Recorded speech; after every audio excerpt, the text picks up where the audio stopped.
घोळाची भाजी ही एक रानभाजी आहे. ती बुळबुळीत आणि चवीला थोडी वेगळी लागते. घोळ भाजीत अनेक पोषक घटक असतात. व्हिटॅमिन, मिनरल्स आणि फायबर्स असतात. लो कॅलरीज असणाऱ्या भाजीत फॅटचे व कोलेस्टेरॉलचे प्रमाण 0% असते. घोळ भाजीत भरपूर प्रमाणात व्हिटॅमिन सी आणि काही प्रमाणात क्रिओफिलिन, नायसिन, पेरिडोक्सिन, कॅरोटेनॉइड्स यासारखे बी कॉम्प्लेक्स व्हिटॅमिन ही असतात. घोळाच्या भाजीमध्ये आयर्न म्हणजेच लोह, मॅग्नेशियम, तांबे, कॅल्शियम, पोटॅशियम आणि मॅंगनीज ही उपयुक्त खनिजे मुबलक प्रमाणात असतात. घोळ भाजीला मराठीत घोळूची भाजी, घोळ भाजी किंवा घोळूची भाजी या नावाने ओळखली जाते. तसेच हिंदीमध्ये कुल कांकी सब्जी असे म्हणतात. आपल्या आरोग्यासाठी घोळीची भाजी खाण्याने अनेक फायदे होत असतात. घोळीची भाजी अन्न पचनात मदत करते, यामुळे यकृतकार्य सुधारते. हृदयाच्या आरोग्यासाठी घोळ भाजी चांगली असते. घोळाची भाजी खाल्ल्यामुळे वाईट कोलेस्टेरॉल कमी होण्यास मदत होते. डोळ्यांच्या आरोग्यासाठी आवश्यक असणारे व्हिटॅमिन एचे प्रमाण घोळ भाजीमध्ये जास्त असते, त्यामुळे डोळ्यांचे आरोग्य सुधारण्यास मदत होते. ज्यांना आपले वजन कमी करायचे आहे त्यांच्यासाठी घोळ भाजी उपयुक्त असते, ज्यामुळे हिमोग्लोबिन वाढण्यास मदत होत असते.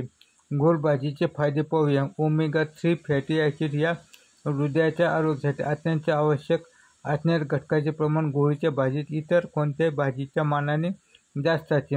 100 ग्रॅम घोळीच्या भाजीत 350 मिलीग्रॅम ओमेगा 3 फॅटी ॲसिड असते.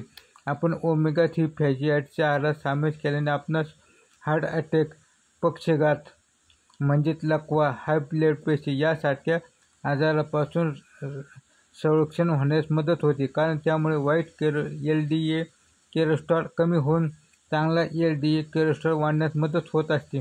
घोळाच्या भाजीमध्ये व्हिटॅमिन ई भरपूर प्रमाणात असते. घोळाच्या भाजीत 100 ग्रॅम भाजीतून 1320 IU व्हिटॅमिन ई मिळते. व्हिटॅमिन ए ला नैसर्गिक अँटीऑक्सिडंट म्हणून ओळखले जाते. डोळ्यांच्या आणि त्वचेच्या आरोग्यासाठी व्हिटॅमिन एचे महत्त्व असाधारण असते. याशिवाय यामुळे तोंडाचा कर्करोग आणि फुफ्फुसाचा कर्करोग होण्यापासून संरक्षण होण्यास मदत होत असते.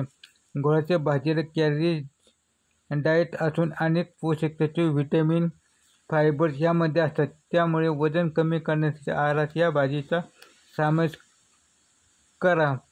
कारण 100 ग्रॅम भाजीत केवळ 18 ग्रॅम कॅलरीज असतात आणि त्याचबरोबर कोणतेही फॅट नसतात.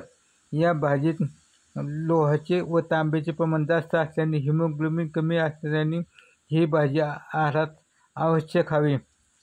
एनिमिया आजारामध्ये ह्या भाजीचे सेवन करावे. तांब्यामुळे रक्ताची अशुद्धी दूर होण्यास मदत होते. पर्यायाने शरीरातील रक्तप्रवाह व्यवस्थित होण्यास मदत होत असते. ज्या लोकांना मूळव्याधीची समस्या असते त्यांनी घोळाची भाजी आपल्या आहारात अवश्य खावी. याशिवाय घोळाची भाजी खाल्ल्यामुळे लघवी साफ आणि भरपूर होण्यास मदत होते, त्यामुळे लघवीत जळजळ होत असल्यास ही भाजी अवश्य आपल्या आहारात खावी. घोळाची भाजी कोणी खाऊ नये ते पाहूया. घोळाच्या भाजीमध्ये ॲक्सिलिक ॲसिडचे प्रमाण जास्त असल्याने त्यामुळे जास्त प्रमाणात हा घटक शरीरात गेल्यास किडनी स्टोन म्हणजेच मूतखडा होण्याची शक्यता असते. त्यामुळे जर तुम्हाला मूतखड्यापासून त्रास असल्यास घोळाची भाजी खाऊ नका. घोळाची भाजी शिजवून खाण्याच्या पद्धतीमुळे बऱ्याच प्रमाणात ॲक्सिलिक ॲसिडचे प्रमाण कमी होण्यास मदत होत असते. तरी आपण या रानभाजी घोळाची भाजी आपल्या आहारात अवश्य समावेश करा, त्यामुळे आपल्या आरोग्याचे अनेक फायदे होण्यास मदत मिळत असते. त्याचबरोबर आपल्या आरोग्याच्या अनेक समस्या दूर होण्यास मदत होईल.